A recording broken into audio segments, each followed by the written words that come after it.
Galatooma horaa bulaa barri baranaa kabara garee kabara hedduu nuuf haa ta'u.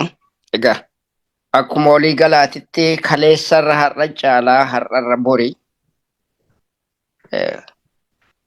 tokkorra lama caalaa lamarra tuuta akka walii galaatitti nama walii galee alaa galu rabbi nu haa godhu. Wanni har'a guyyaa har'aa yaadannoon guyyaa har'aa yaadannoo kaleeti. Wareegama kalee kumaa kitilaan itti kitamametti har'a sadarkaa har'aa kana dhaloota har'aa kana gahe qabsoo har'aa kana gahe namni yoo waan tokkotti cicheetti wareegame bakka takka gahe hunuman oolle. Egaa kanaaf hundeen qabsoo tanaa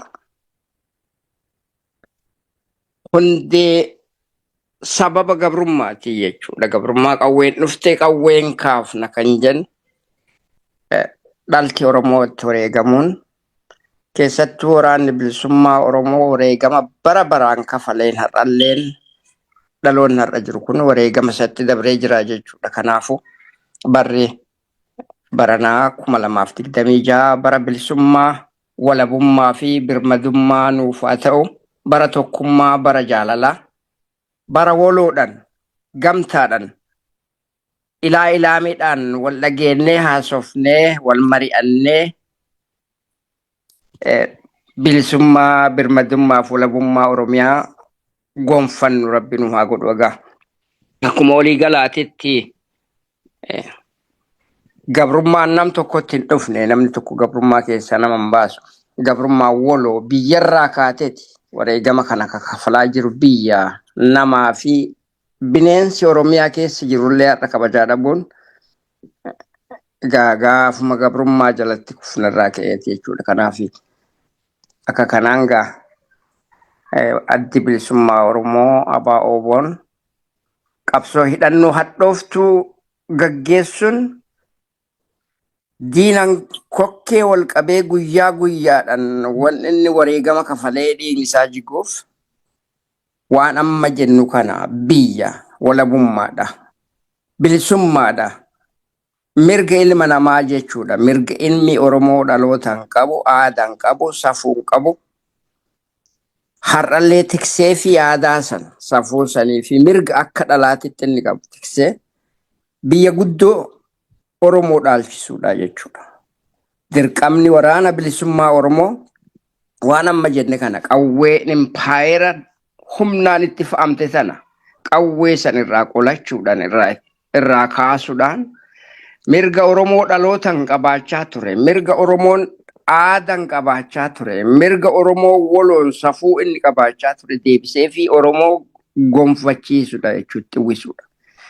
Egaa akka argaa jirru akeekni fi adeemsi wareegamni waraana bilisummaa Oromootiif uummata Oromoo kana ta'e osoo jiru yeroo takka takka fedhii dhuunfaa sadoo mataa ofii ilaallachuun qabsoo bilisummaa Oromoo keessatti yeroo calanqisuun hin oollee jechuudha.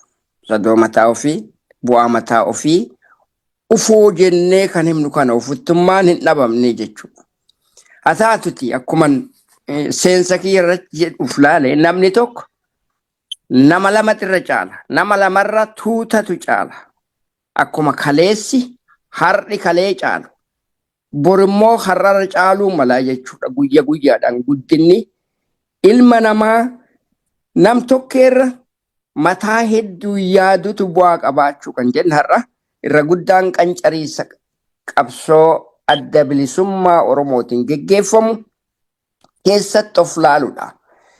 An eessaayin bakka qabaadha. Qabsoon tun eessaa bakka qabdi, eessa geessi, akkamiin deemnan irra gariin jechuun murni xiqqaan kalafataan ofoon of laallattuun keessatti of laalaa jechuu yeruma cufa of keessatti of laaluun namoota murna xiqqaa akka waliigalaatitti balaa fi guddina qancariisa qabsooti fi waan Oromoon bara dheeraaf feetuu fi wareegama hamaatti kafaltisaniif sababa ta'aa jechuudha harkifannaan isaa.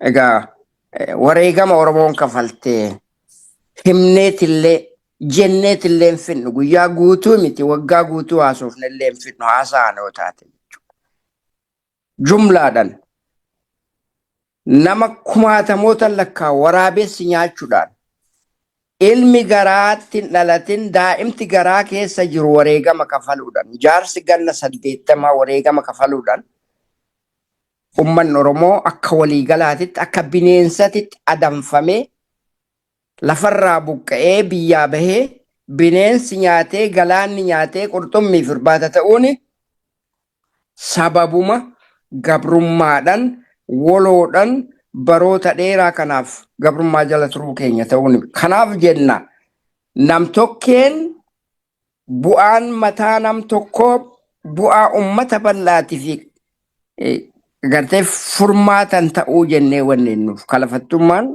ofuttummaan adda bilisummaa Oromootu kanaa jedhee jechuudha kan lafa kaa'e of qolummaan of tuulummaan ofittummaan dhaaba kana keessatti dhoorgadha jedhee wanni dambii naamusaa keessatti tarreessee lafa kaa'eef kana har'a kana argaa jirra kana falmachuu qabna ufoo falmachuu qabna maalifi tokkorra lama caala waan jenneef kanaaf har'a wanni nu baasu waloon ka'u kanaaf har'a nu baasu waloon wareegamu kanaaf har'a wanni nu baasu waloodhaan gabrummaa waloon nutti dhufte waloon diddaan barbaachisaadha jechuudha.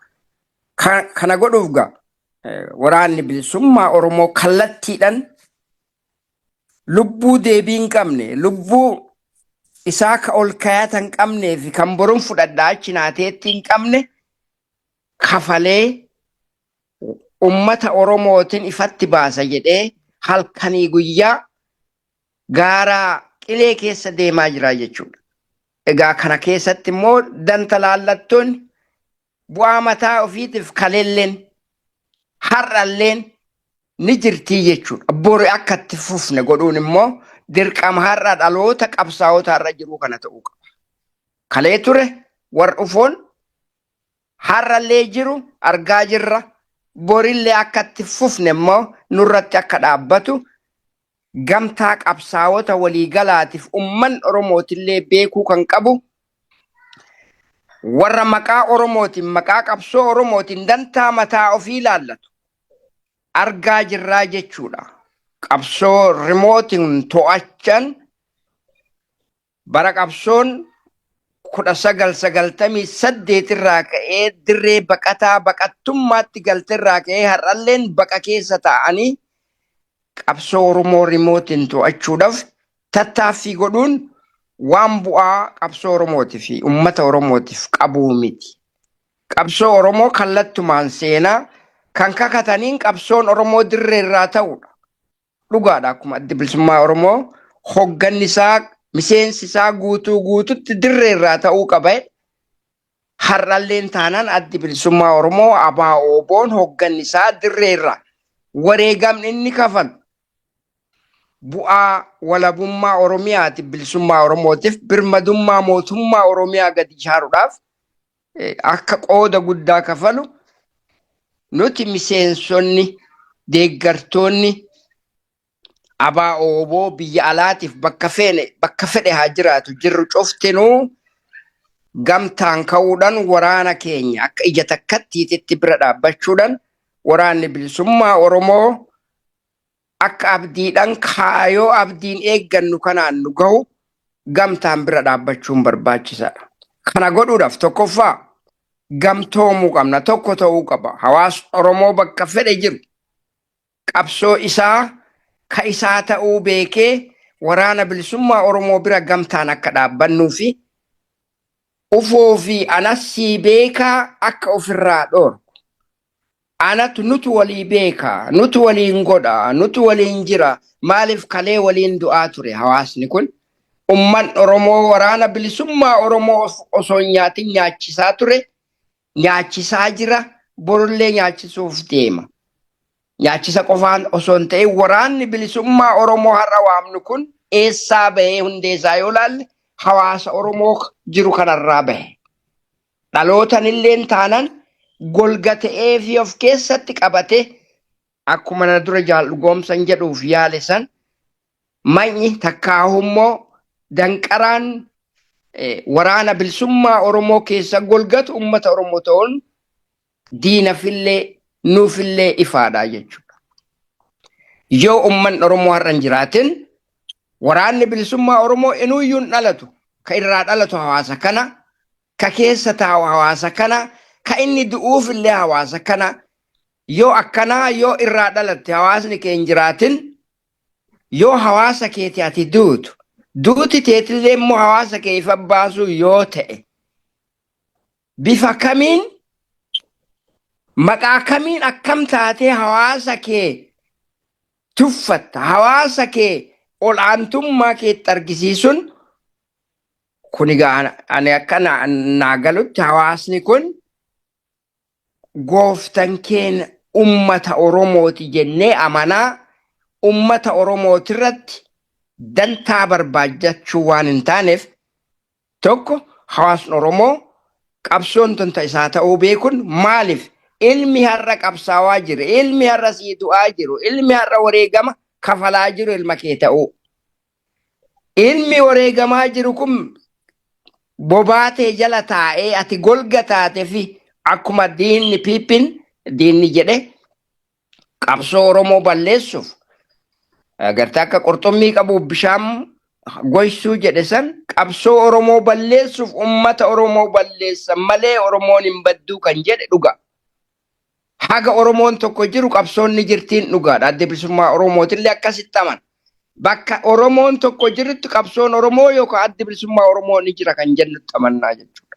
Kanaaf hawaasa lolluufiif hawaasa du'aafii jiru hawaasa nuu du'aa jiru kanaaf wal malee kaleellee hawaasa kanarraa dhufne har'allee hawaasa kana keessa jirra borullee kanuma keessa jiraachuuf kanaaf kaleerra har'a caalaa har'arra boru kan jennuuf kanaaf jechuudha. Egaa kanaafi hawaasni kun gamtaan ka'ee gamtaan lolatee mootummoota ofirraa kaasallee ni beeknaa jechuudha. Akkuma jaallanna dura dubbatan jedhan sababni mootummoota caccabiinsa sanii ummata Oromooti qabsoo Oromoo sochii Oromooti ni beeknaa jechuu Oromoon bifa adda addaatiin gamtaawanii qabsaa'uun ni beekna. Hawaasa Oromoo maqaa adda addaatiin Macaatuu Lamaa Afran Qallooti akkuma kana Sikkoo Mandoom bakka bakka raayyaa batoon durirraa ka'ee Oromoon finciluun nam tokkeenis ta'ee gamtaan finciluuti sadarkaa har'a baranoofnee waraanni bilisummaa Oromoo yeroo kam caalayyuu jabaatee lolaa jiruu fi abdii boritti nutti horu gahee jechuudha. Kanaaf maddi